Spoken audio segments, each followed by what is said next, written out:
Hi friends, welcome back to my channel. ఈరోజు వీడియోలో ఎక్కువ మసాలాలు వాడకుండా చికెన్ కర్రీ పర్ఫెక్ట్గా సెట్ అయ్యే విధంగా ఇలా ట్రై చేయండి. ముందుగా చికెన్ను కొద్దిగా పసుపు వేసి వాష్ చేసుకొని పక్కన పెట్టుకోవాలి. ఇలా వాష్ చేసుకున్న చికెన్లో కారం, ఉప్పు, పెరుగు, ధనియాల పొడి, కొంచెం గరం మసాలా, కొద్దిగా నిమ్మరసాన్ని కూడా వేసుకోవాలి. ఇప్పుడు ఆ మిశ్రమం చికెన్ పట్టే విధంగా కలుపుకొని కొద్దిసేపు మూత పెట్టుకొని పక్కన పెట్టుకోవాలి. ఇప్పుడు స్టవ్ వెలిగించి కడాయి పెట్టుకోవాలి. కడాయి వేడయ్యాక ఆయిల్ వేయాలి.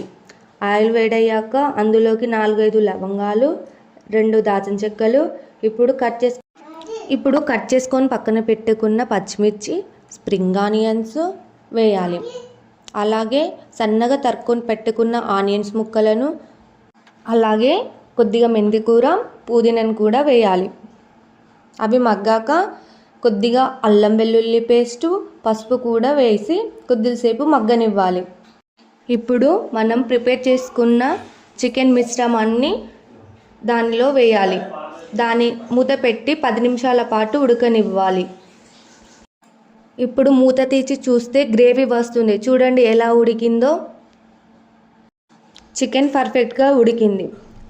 దానిలోకి కొద్దిగా ధనియాల పొడి, కొద్దిగా గరం మసాలా కూడా వేయాలి. ఆ మసాలా చికెన్లో కలిసే విధంగా గరిటెతో కలపాలి. దానిలోకి లాస్ట్లో కొద్దిగా పుదీనా, కొత్తిమీర వేస్తే మన చికెన్ కర్రీ రెడీ అవుతుంది. మీరు కూడా ఇలా ట్రై చేయండి. ఈ వీడియో కనుక మీకు నచ్చితే సబ్స్క్రైబ్ చేసి లైక్ చేయండి.